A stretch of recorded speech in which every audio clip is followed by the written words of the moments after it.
오늘 사무엘상 16장을 통해서 하나님의 뜻을 이루는 성숙한 신앙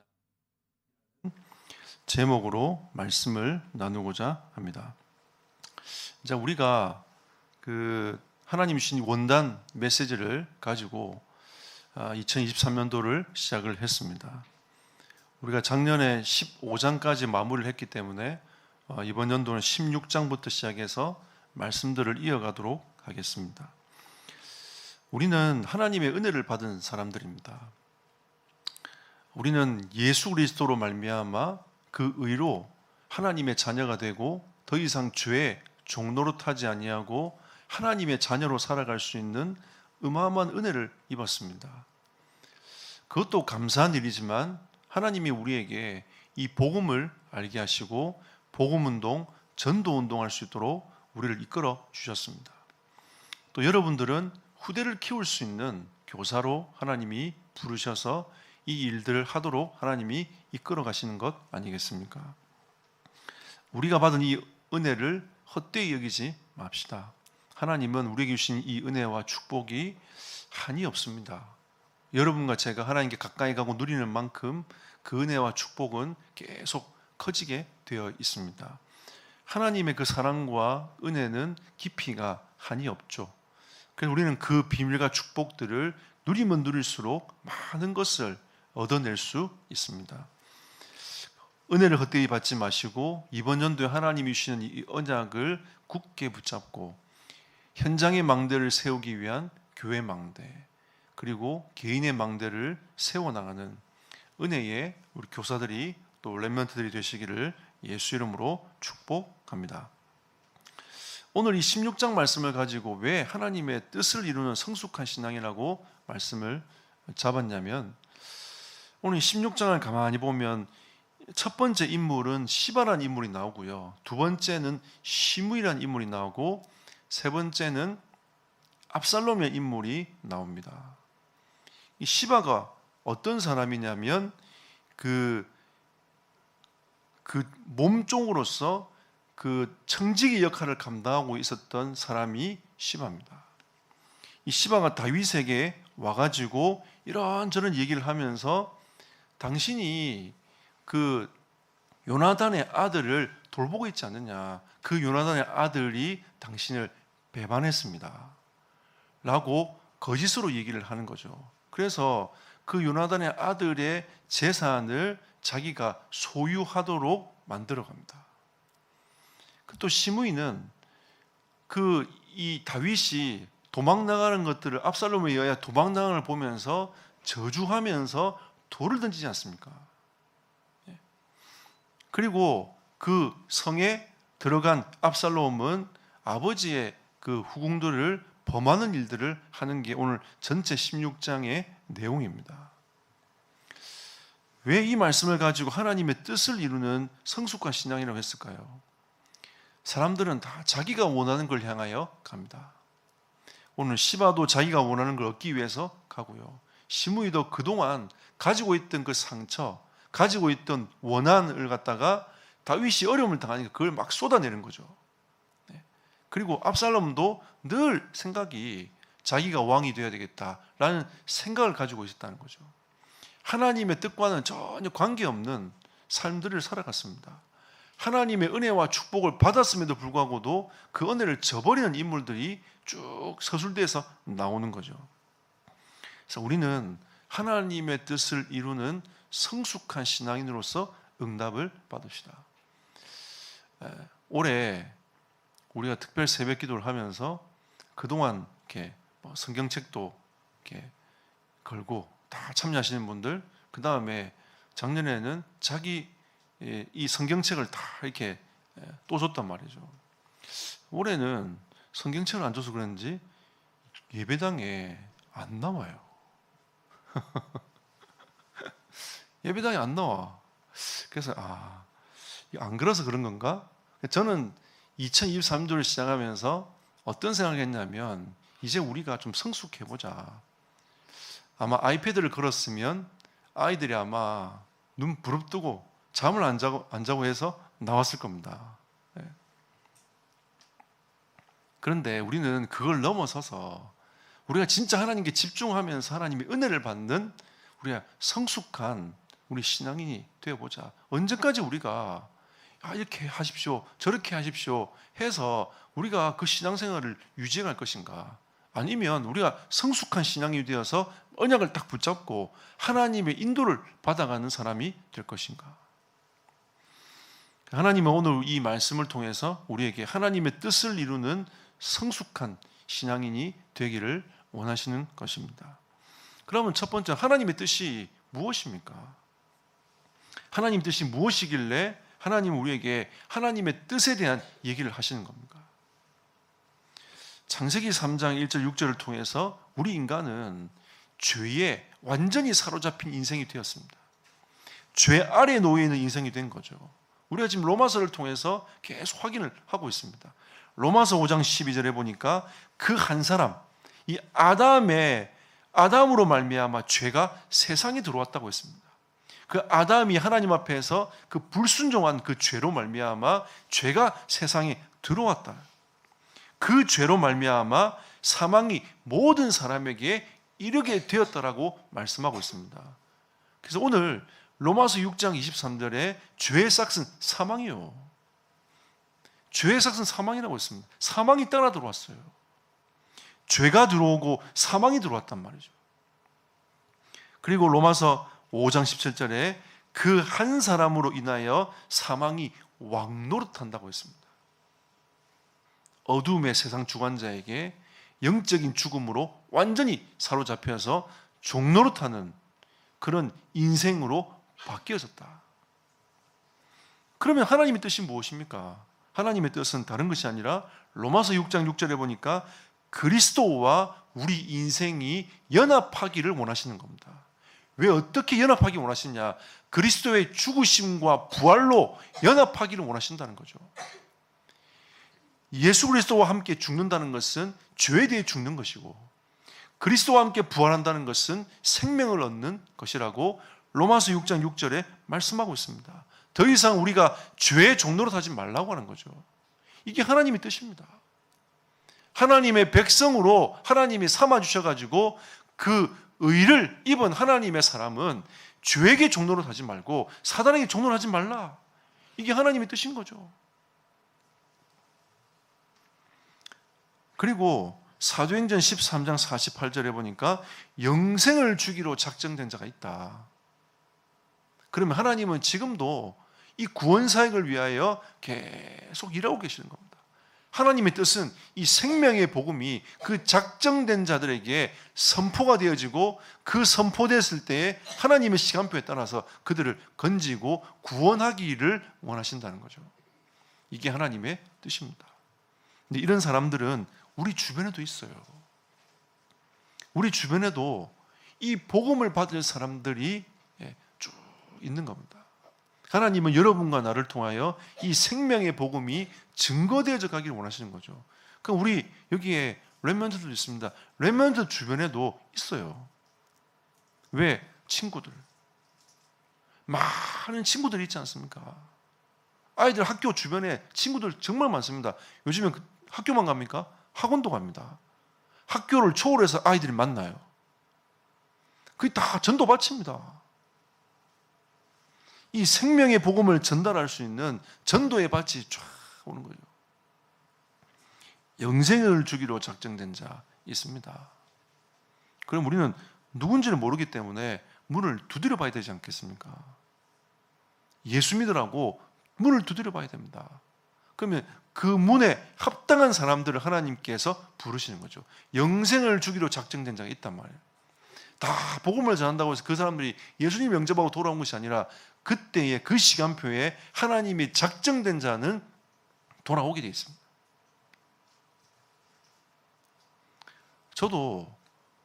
저는 모태신앙이었습니다. 계속 어릴 때부터 교회를 다니고 성경공부를 하고 다 했지만 하나님이 안 믿어지는 걸 어떡합니까? 하나님의 그 작정된 시간표가 있더라고요. 제가 19살 되던 해에 하나님은 저를 만나주셨습니다. 제가 예수 그리스도를 인격적으로 영접할 수 있도록 하나님이 저를 인도해 주셨습니다. 그것도 기막힌 일이었어요. 저는 어릴 때부터 교회 다니기 때문에 나도 모르는 교회 다님에 대한 교만이 있었습니다. 나 성경 많이 알고 있어. 나 어릴 때 성경 읽었어. 나는 태어나면서부터 어머니의 등을 타고 난 이 교회 다녔어. 사실 그거 아무것도 아니잖아요. 근데 그런 거에 잡혀가지고 살았습니다. 그러니까 자존심이 막 높은 거죠. 그러니까 어떻게 보면 아무것도 아닌 그 자존심. 내가 그리스도를 만나야 되는데 내 자존심 때문에 그리스도를 만나지 못하고 있는 내 모습을 보는 겁니다. 근데 예수 믿은 지 얼마 안 된 3년밖에 안 된 우리 선배가 저한테 질문을 딱 던지는 겁니다. 니 진짜 예수 믿냐? 저는 그 앞에서 아무 말도 못했어요. 니 진짜 예수 믿냐? 저한테 던진 메시지였습니다. 왜 제가 아무 말 안 했냐면 맞는 얘기인데 자존심 상해서 말 안 했어요. 왜? 부산말로 쪽팔리잖아요. 부끄럽잖아요. 나는 어릴 때부터 교회 다녔고, 근데 이 선배는 3년밖에 안 됐는데 너무 확신을 갖고 있는 겁니다. 그래서 제가 너무 부끄러워가지고 그날 밤에 고민에 쌓였어요. 근데 그날 밤에 하나님이 저를 만나주신 겁니다. 그게 하나님의 시간표였던 거죠. 영생을 주기로 작정된 자의 시간표가 분명히 있습니다. 언제인 줄 몰라요. 계속 복음이 증거되어져 가는 겁니다. 예전에 저희 교회 나왔던 레멘트 중에 한 명이 중고 수련회 가서 예수님을 영접했대요. 아마 복음을 계속 들었지만 자기에게 와 있는 이 인격적인 시간표가 그때였던 것 같아요. 그때는 이 강태영 목사님이 계속 메시지를 뭘로 했냐면 구원의 길을 계속 그렸어요. 누구에게는 그때가 시간표가 되는 겁니다. 근데 그때 우리 교회 한 아이 한 명이 예수님을 그때 인격적으로 자기가 영접했다라고 고백을 했어요. 영생을 주기로 작정된 시간표가 있습니다. 이렇게 흘러가는 거죠. 근데 하나님은 이 복음이 모든 족속에게 전달되어져 가기 원하십니다. 그리고 이 영생을 주기로 작정된 자가 땅끝에 있다는 거죠. 땅끝이 어디입니까? 우리는 비행기를 타고 가는 게 땅끝이라고 생각합니다. 땅끝이 어디입니까? 봉을 받은 여러분의 있는 현장이 땅끝입니다. 우리는 이 복음은 모든 민족에게 증거되어져 가야 되지만 진짜 땅끝은 여러분의 사역 현장이에요. 여러분의 직장 현장이면 이게 땅끝입니다. 우리가 받은 이 증거와 축복을 가지고 하나님이 보내시는 곳에 가는 것이 선교적 사명을 감당하는 거죠. 왜? 모든 족속이 기다리고 있으니까. 우리의 땅끝의 개념은 내가 살고 있는 이 현장이 땅끝이에요. 여기서 계속 전도운동, 복음운동 하는 겁니다. 하나님은 지금도 일하고 계십니다. 지금 동남아 가보십시오, 여러분. 신앙생활 하는 사람들 많아요. 저 북한 땅도 지금 신앙생활 하는 사람이 있습니다. 우리나라에 예전에 이 복음이 들어오지 못할 때 로스와 맥킨타이어 선교사님들이 저기 고려문에서 성경을 번역해가지고 그쪽 복음을 조선 상인들에게 주어가지고 조선의 땅에 들어오도록 만들었단 말이죠. 그리고 이 땅에 선교사들이 못 들어오니까 최초의 교회를 세운 사람이 조선인이었어요. 최초의 교회가 딱 소래 지역에 소래교회가 딱 세워집니다. 이게 하나님의 역사입니다, 여러분. 우리의 생각을 넘어서 하나님의 역사가 계속 이루어져 가고 하나님은 지금도 일하고 계십니다. 근데 우리가 우리 현장에서 우리 주변에 있는 그 현장들을 보지 못하면 그거는 우리는 세계복음화와 하나님의 역사와 관계없는 인생을 살아가는 거 아닙니까? 세계복음화 합시다. 이게 하나님의 뜻입니다. 우리는 그렇게 말을 하고 있지만 우리 주변에 생명 살리는데 별 관심이 없어요. 우리는 이 증거를 가지고 하나님이 보내시는 곳으로 가는 겁니다. 이게 선교예요. 그리고 하나님의 뜻은 다윗을 택하여서 메시아의 언약을 이루어가는 것입니다. 이걸 누가 못 봤냐? 시바가 못 봤고 시므이가 못 봤고 압살롬이 못 봤어요. 못 보니까 하나님의 뜻을 거스른 일들을 계속 하는 거 아닙니까? 하나님은 아브라함을 택하여서 하나님은 그 민족으로 인하여 메시아가 오도록 만들었고, 또 하나님께서 그 아브라함을 통하여서 12지파가 생겼지 않습니까? 그 중에 유다 지파를 통하여서 하나님이 메시아의 언약을 말씀하셨습니다. 근데 그 유다 지파 중에 하나님은 다윗을 택하여서 하나님의 언약을 이루어간 것이죠. 다윗이 잘난 게 아닙니다. 다윗이 언약을 딱 붙잡았단 말이죠. 아브라함이 잘난 거 아니죠. 아브라함 실수했습니다. 근데 하나님께서 그 언약을 이루어 가실 것이라는 것을 확실하게 믿었습니다. 그게 아브라함의 믿음이에요. 하나님은 그 믿음으로 아브라함을 의로 여기신 겁니다. 다윗을 하나님이 어떻게 의로 여기셨냐? 나를 통하여 하나님은 메시아의 언약을 이루어갈 것이다. 그 믿음을 가지고 하나님은 의로 여기신 거죠. 그럼 하나님의 뜻이 무엇입니까, 여러분? 우리 개인에게 한번 적용을 시켜봅시다. 하나님 뜻은 무엇입니까? 내가 있는 현장에서 이 생명의 복음이 증거되는 것입니다. 이게 하나님의 뜻인 거죠. 하나님이 나를 통하여 모든 민족에게 이 복음이 증거되어져 가기를 원하십니다. 이게 하나님의 뜻이에요. 하나님의 뜻은 다른 데 있지 않습니다. 구원사에게 있어요. 생명 살린 데 있습니다. 누가 생명 살릴 것인가? 누가 내 말을 따라갈 것인가? 그 제자에게 예수님은 관심이 있는 거죠. 예수님은 무리도 지키고 다 했지만 결국은 포인트는 어디 있었냐? 이 메시지를 굳게 붙잡고 계속 언약을 따라갈 제자 12명, 70인, 결국 마가다락방에 모인 120명. 이것이 예수님이 남긴 제자들이었습니다. 이름 없는 제자 많잖아요. 70인 이름이 있습니까? 없어요. 이름 나와봐야 7 집사님 이름 딱 나오는 거. 그밖에 없습니다. 그리고 중간중간에 등장하는 그 인물들. 나중에는 로마서 16장에 쭉 나오는 그 인물들. 로마를 복음하기 위해 하나님이 세우신 그 예비된 사람들. 하나님은 지금도 일하고 계십니다. 마가다락방에 성령이 역사하실 것을 하나님이 알고 로마에 있는 이방인들을 끌어들여가지고 그 성령을 체험하게 만들어서 그들이 가서 세운 교회가 로마 교회 아닙니까? 하나님이 우리에게 주신 이 은혜와 축복은 큽니다. 하나님은 지금도 계속 일하고 계십니다. 여러분, 하나님의 일하심 속에 들어가는 그 뜻을 이루는 은혜의 길을 축복합니다. 그래서 우리가 주기도문을 선포하는 겁니다. 하늘의 뜻이 이 땅에 이루어지이다. 하나님의 뜻이 나를 통하여 이루어지이다. 그 간절함을 가지고 우리가 고백하며 가는 겁니다. 선포하며 가는 것입니다. 처음에 이거를 그냥 우리가 선포하면서 가려고 했습니다. 하늘에 계신 우리 아버지여, 이름이 거룩히 여김을 받으시오며 나라에 임하옵시며 뜻이 하늘에서 이룬 것 같이 땅에서도 이루어지이다. 이런 심령으로 선포하고 싶었어요. 우리가 이걸 찬양합니다. 하나님 앞에 고백합니다. 이번 연도 이 고백이 진짜 우리의 고백이 되기를 축복합니다. 이게 주님이 가르쳐 주신 기도 아닙니까? 예수님이 우리에게 이렇게 기도하라고 말씀하시면서 쭉 기도를 풀어서 말씀하셨어요.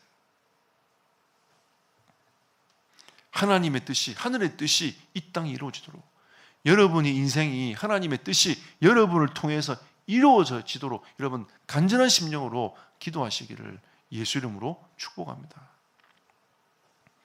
자, 이렇게 세상의 흐름에 흘러가고 있는데, 두 번째로는 다윗이 이 세상을 향하여 어떻게 대처하고 있는가? 다윗의 모습을 가만히 보십시오. 현장의 상황입니다. 언약 성취에 별로 관심이 없어요. 이 오늘 16장 1절 4절에 보니까 므비보셋의 사환인 시바가 간교한 술책을 딱 쓰는 겁니다. 다윗이 도망가는 틈을 타가지고 먹을 것을 가지고 가죠. 그러면서 뭐라고 얘기하냐면, 이 당신의 친구 그 아들인 므비보셋이 당신을 배반했다 라고 거짓 얘기를 하고 있는 거죠. 그래가지고 그 무비봇의 재산을 이 시바가 넘겨받습니다. 그 틈을 타가지고 그 재산을 넘겨받기 위한 술책을 쓰는 사람이 시바예요. 이런 사람들 세상이 꽉 차 있습니다. 여러분을 비방하고 강교와 술책을 써가지고 자기의 유익을 구하려고 하는 이런 사람들이 현장에 꽉 차 있어요. 우리는 그런 사람들 보면서 뭘 합니까? 나쁜 놈이라면서.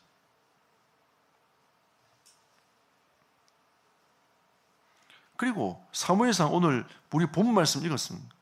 16장 5절에서 8절. 이 사울의 친족인 시므이거든요.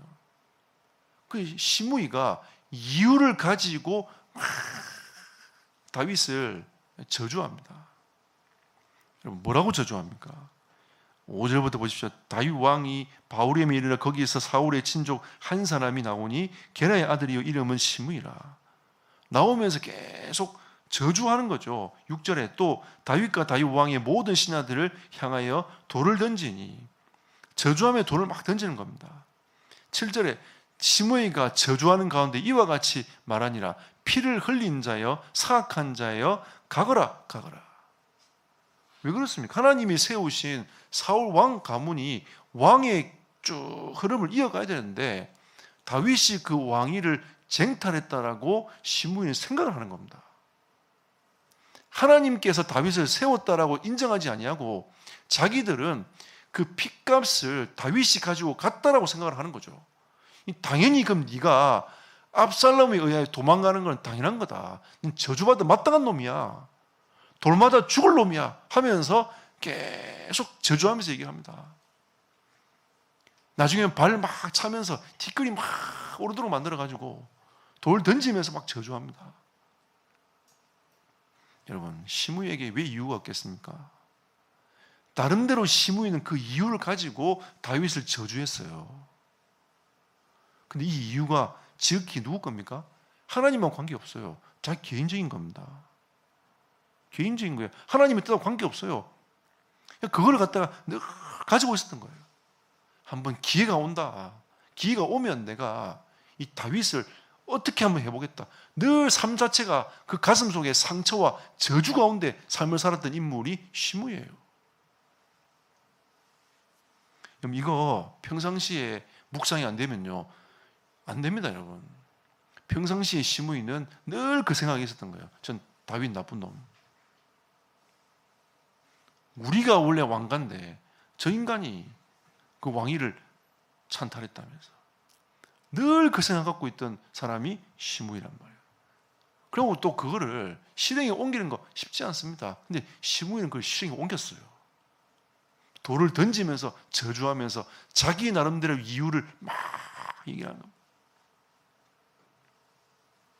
우리가 볼 땐 이유가 있는 거죠. 그죠? 중국 이 드라마도 보면, 이 사극을 보면 뭐라고 되어 있냐면 원수를 갚는 것은 정당한 것이다. 이게 중국 무협의 전체적인 맥의 흐름입니다. 그러니까 원수를 죽이기 위해서 사는 거예요. 늘 그 마음을 갖고 그 정체성을 갖고 사는 겁니다. 무술연마하고 그 사람을 처단하기 위해서 막 삶을 살아가고. 이게 중국 무협이에요. 보면 제가 중국을 좋아해가지고 중국 이 드라마를 가끔씩 봅니다. 시리즈로 된 거 있지 않습니까? 그거 한 번씩 봐요. 보고 있으면 재밌습니다. 야, 이렇게 만드냐? 어떻게 날아가고 무술하는 그게 약간 제 스타일하고 맞아요. 어떤 사람 너무 그게 황당하다고 해가지고 잘 안 보거든요.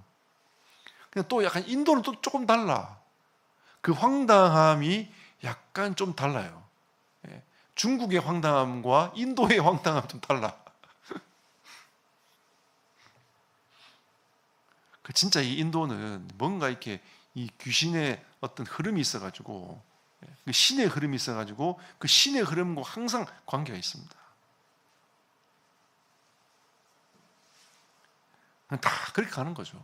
이 세상이 그렇게 흐름을 갖고 가는 겁니다. 여러분 조심하십시오. 여러분을 두고 마음에 원한을 가지고 있는 분도 있을 수 있습니다.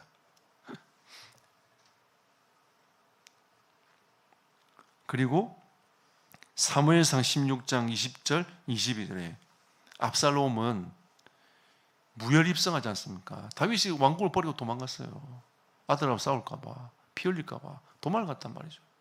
무혈 입성 쫙 하면서 그 시대에 그 왕궁을 장악하고 그 나라를 지배하게 되면 그 후궁들을 그 왕이 취하는 그런 그 시대의 문화가 있었단 말이야. 흐름이 있었단 말이야. 왜? 나는 승리했어 하면서 그 왕의 후궁들을 다 취하는 그런 그 일들이 쭉 진행되어 왔습니다.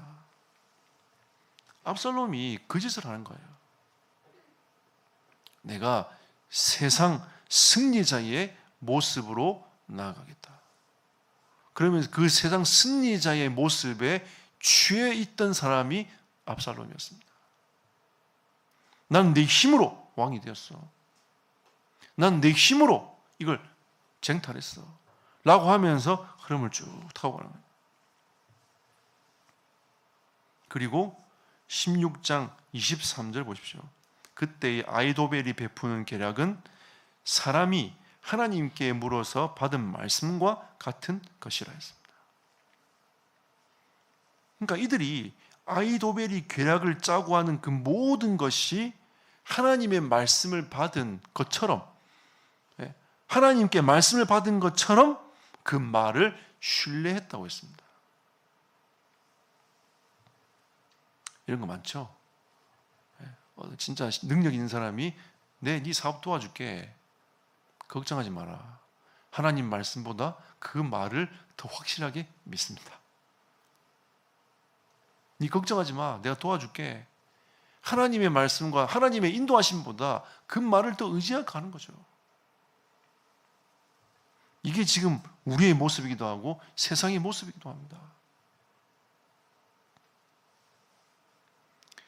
그럼 다윗은 이런 현장에서 어떻게 대처를 합니까? 16장 10절 11절에 보니까 하나님께서 시므이가 저주하도록 허락하신 것이다. 놔두라고 했습니다. 아까 자기 신하가 뭐라고 이야기하죠? 내가 저 건너가가지고 시므이의 목을 내가 베겠다. 다윗이 놔두라. 내 배에서 나온 내 아들도, 내가 낳은 아들도 나를 배신하고 나를 죽이려고 하는데 시므이가 뭐냐? 하나님께서 허락하지 아니하시면 나에게 저주를 하지 않을 것이다. 놔두라고 했습니다. 하나님의 절대 주권을 인정한 사람이 다윗이었어요. 다윗이 많은 것을 배웠습니다. 예전에 사울에게 도망다니면서 하나님의 절대 주권을 배웠단 말이에요. 근데 다윗은 또 뭘 봤습니까? 그럼에도 불구하고 하나님은 나에게 약속하신 것을 이루어 가시는 하나님이시다. 그걸 본 거예요. 그걸 체휼한 겁니다. 삶을 살아가면서 다윗이 체휼을 한 거예요. 그래서 16장 12절에 보니까 다윗이 뭐라고 하냐면 괜찮다. 하나님이 나에게 모든 것을 보상하실 것이다. 여러분, 우리가 진짜 복음을 위해서 가면 때로는 손해보고 힘든 것처럼 보이고 안 되는 것처럼 보일 수 있습니다. 그렇지 않습니다. 하나님은 보상하세요. 모든 것을 넘쳐나게 하나님은 주시는 하나님이십니다. 이게 다윗의 모습이었던 거죠. 여러분, 손해봐도 괜찮습니다. 그게 뭐 그렇게 중요합니까? 제가 처음에 공주 올라올 때 많은 손해를 봤어요. 왜냐하면 제가 결혼해가지고 집이 없어가지고 막 고민하다가 그 뭐 능력도 안 되는데 집을 하나 그 빚을 얹고 하나 얻었단 말이죠. 그러고 나니까 갑자기 하나님이 몇 개월 안 돼가지고 공주를 올라오라고 하시는 겁니다. 근데 그걸 또 집을 놔두고 수 없잖아요. 빨리 팔아야 되잖아요. 그래서 싼 값에 팔았어요. 그러고 다 정리하고 올라왔습니다. 왜냐하면 거기에 미련을 남을까봐, 미련이 있을까봐 싹 정리하고 올라왔단 말이에요. 그럼 제가 하나님 앞에 뭐라고 생각했냐면, 하나님, 내가 어디에 살면 어떻습니까? 내가 좀 손해보면 어떻습니까? 하나님이 가라고 하는 곳에 내가 가면 하나님이 나의 인생을 책임질 거 아니겠습니까? 그리고 사리비가 안 나오다가 사례비가 나와가지고 2개월치인가 3개월치인가 사례비를 제가 받았어요. 그래가지고 그거를 딱 두고 있었는데 그걸 도둑맞았습니다. 저는 이런 상황, 저런 상황이 올 때도 하나님 앞에 뭐라고 고백했냐면, 하나님은 모든 것을 아시기 때문에 모든 것을 보상할 수 있는 하나님이시다. 제가 공주에 오를 때보다 지금 훨씬 잘 삽니다. 하나님이 많은 것으로 보상해 주셨어요. 그냥 가만히 이렇게 보고 있으면 참 하나님의 은혜다. 내가 세상을 의지하고 이 시바처럼 세상의 돈을 의지하고, 압살롬처럼 권력을 의지하고, 시므이처럼 다 안 되는데 자신을 생각하면 늘 원망하며 살았으면 내가 어떻게 이 축복과 은혜를 누릴 수 있겠습니까? 하나님의 의를 믿고 따라왔더니 하나님께서 쭉 많은 응답과 축복들을 보상을 쭉 해주셨어요. 첫 번째 보상이 뭐냐? 제가 그리스도를 더 깊이 깨닫고 하나님이 저를 그리스도를 더 의지하도록 만드셨습니다. 두 번째 보상이 뭐냐? 여러분을 제가 만났습니다. 하나님이 이런 만남의 축복들을 쭉 주신 거죠. 세 번째 보상이 뭐냐? 하나님은 저를 통해서 세계복음 하시겠다는 겁니다. 우리 교회를 통해서 세계복음 하시겠다는 겁니다. 저는 참 이걸 보면서 하나님께 감사했어요. 하나님이 이 교회를 세계복음화에 쓰시기를 원하시는구나. 그래서 우리는 갱신의 한 해를 지나왔고, 올해는 망대를 세우는 교회로서의 응답을 하나님이 받으라고 말씀하고 계시는 겁니다. 결론 맺겠습니다. 우리는 그리스도의 마음을 가진 자가 되어야 됩니다. 하나님의 뜻이 생명 살리고 하나님 이 땅까지 이 복음이 증거되는 일이 하나님 뜻이 맞다면 우리는 그리스도의 마음을 가진 자가 되어야 됩니다. 주님의 마음이 무엇입니까? 요한복음 14장 34절에 제자들에게 말씀하십니다. 내가 너희를 사랑한 것처럼 너희도 서로 사랑하라. 그 십자가의 사랑인 거죠. 나는 그 십자가를 갈 건데 내가 너에게 보여주신 그 사랑으로 너희도 서로 사랑하라 말씀하시는 거죠. 그리고 빌립보서 2장 5절에 보니까 그리스도 예수의 마음을 품으라. 우리는 그러면 용서 못할 사람이 없습니다. 이해하지 못할 사람이 없어요. 기다리지 못할 사람도 없습니다. 하나님 우리에게 큰 은혜를 주셔가지고 그 은혜의 삶을 살아가도록 하나님이 만들어 가시는 거죠. 그리고 주님의 마음은 어떤 거냐? 마태복음 9장 35, 38절 현장을 향한 마음을 품으라. 복음 하나 받지 못해요. 지금 인간들이 고통을 당하고 있지 않느냐? 유리함에 방황하고 있지 않느냐? 예수 그리스도의 복음만 증거하면 되는 것이다. 이게 주님의 마음입니다. 그리고 누가복음 23장 28절에 나를 위해 울지 말고 너와 너희 후손을 위해 자녀를 위하여 울어라. 복음이 점점 사라지고 있는 이 시대가 아니냐? 복음이 점점 사라지고 있는 미국 땅이 아니냐? 복음이 점점 사라지고 있는 유럽 땅이 아니냐? 복음이 점점 사라지고 있는 이 대한민국 땅이 아니냐? 이 대한민국과 후대를 위하여 울어라. 교회를 떠나가고 있는 그 후대를 위해서 울어라. 하나님이 말씀하시는 거죠. 세상이 번성이 좋은 겁니까? 좋은 것만 아닙니다. 그게 결국 바벨탑으로 갔어요. 세상이 번성이 좋은 겁니까? 결국은 그 창세기 6장처럼 타락의 길로 갔습니다. 번성이 좋은 것만은 아니에요. 그래서 하나님이 너희와 너희 자녀를 위하여 울라 이렇게 말씀하셨습니다. 여러분 교사 아닙니까? 우리 후대를 위해서 우는 교사가 되어야 됩니다. 그리스도의 마음을 품어서 우리 아이들을 품어나가는 교사가 되어야 됩니다. 하나님이 우리에게 이 은혜와 축복을 허락해 주셨습니다. 그리고 올해는 여러분과 제가 은혜와 사랑과 기도로 모든 것을 넘어서는 한 해가 되시기를 예수 이름으로 축복합니다. 우리는 믿음으로 뚫고 나가야 돼요. 기도로 뚫고 나가야 됩니다. 지금 우리가 잡혀 있는 모든 그 생각 속에서 뚫고 나가야 돼요. 우리의 한계 속에서 뚫고 나가야 됩니다. 하나님의 은혜와 축복은 어마어마한 것입니다. 한계가 없어요. 이걸 뚫고 나갈 때에 하나님은 그 은혜를 더 부어 주시는 겁니다. 올해는 하나님이 주시는 이 축복과 은혜들을 마음껏 누리는 여러분과 제 삶이 되시기를 예수 이름으로 축복합니다.